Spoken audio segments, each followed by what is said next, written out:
Isa sa pinakamagandang resort na napuntahan ko ay itong Teo Matensos. Located dito sa Doña Remedios Trinidad dito sa Bulacan.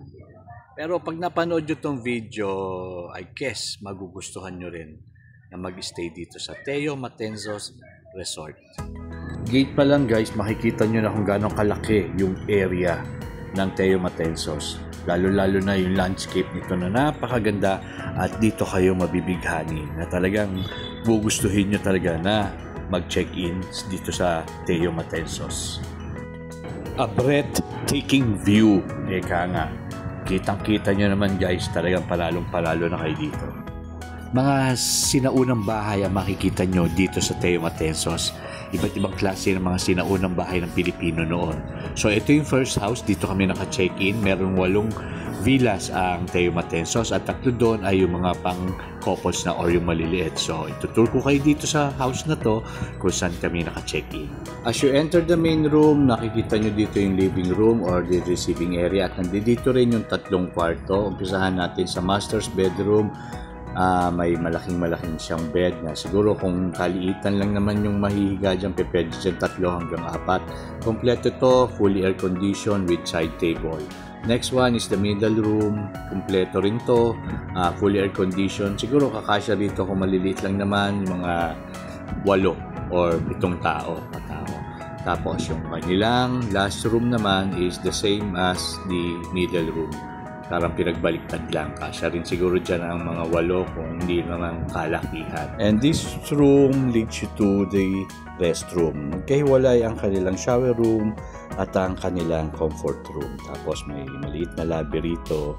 Tapos this door, this will lead you to their swimming pool or ang kanilang private pool. Lahat ng villas dito, yung 5 villas, mayroon sila sari-sariling swimming pool na napakalinis at napakaganda. Except for the 3 solos, yung mga 4 couples na room, meron lang silang common swimming pool. So as you go down, nandito rin sa ilalim ang kanilang dirty kitchen at meron din ditong restroom na separate pa rin ang shower room at ang comfort room. At eto na nga ang napakalaki nilang kusina. Eto guys, enjoy ako dito. Ang laki ng kusina. Parang isang bahay na rin to. Yo. Kita nyo, grabe. Tingnan nyo guys, pati ang tiles, napakaganda. Isa pa maganda rito guys, pag pumunta kayo dito, huwag na kayong magdala ng kahit tuwalya or utensils or tubig, wag na kayong magdala dahil kompleto sila rito. Meron silang ref, meron silang water dispenser, microwave oven, yung kanilang mga utensils, kutsara, tinidor, lahat, pati plato, platito, platter, baso, kompletong-kompleto na rito sila. Kung ilan kayo, sakto yan sa inyo. Baka may pasobra pa. Kutsilyo, mga gas stove, wala na kayong problemahin. Meron din silang electric kettle dito. Kompleto na guys, wala na kayong iintindihin. Pwede kayo umorder at pwede rin kayo magluto.